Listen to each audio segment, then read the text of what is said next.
Look, when you're walking through a blizzard of lies, it can be difficult to concentrate on specifics, but some days demand scrutiny.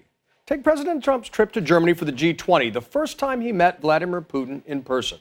Here's what we know. On July 7, 2017, President Trump and Putin take part in their first scheduled meeting. Also present are Secretary of State Tillerson, his Russian counterpart, and the interpreters. Now, the meeting is supposed to last a half hour, but it stretches to more than 4 times that.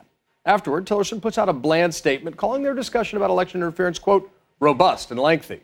But the real drama takes place behind the scenes, when President Trump personally confiscates his interpreter's notes. This is never done, and for very good reason. Trump deliberately ensured that no American record exists of the first meeting between himself and a hostile foreign power who meddled in our election on his behalf. Now, looking back, it seems that the president had a lot in his mind, because earlier that same day, the New York Times called for comment on a then-secret, now infamous meeting between Don Jr. and the Russians during the campaign. Meanwhile, back in Hamburg, the party goes on. Trump and Putin attend a dinner, and by protocol, world leaders break bread, make adult chit-chat, and that's it. But that's when the weirdness kicks in. President Trump is captured on video doing whatever this is at Putin. The media is shuffled out of the room so the dinner can begin. Then, under the guise of saying hi to Melania, who's sitting next to Putin, Trump walks over to their side of the table. And that becomes another hour-long discussion. This time, the only party to it is Putin's interpreter. And Trump doesn't even tell his own staff about the meeting. The move is so bizarre that we only know about it because shocked world leaders let it leak.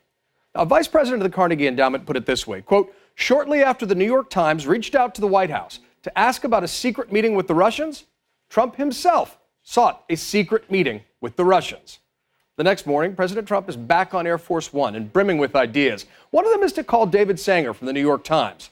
Trump goes out of his way to defend Vladimir Putin on the call, saying that Putin told him Russia couldn't have hacked our election because if they had done it, no one would ever know.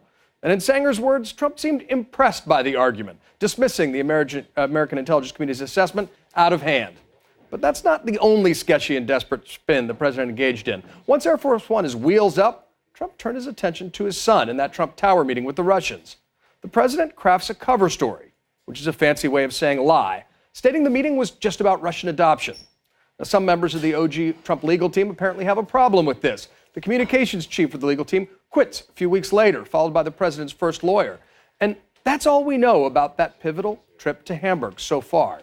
But remember, at first, the official version of events contained none of this. It's a portrait of a president whose first impulse is to try and hide the truth. But when you're president, you can't run and you can't hide. The truth will out. And that's your reality check.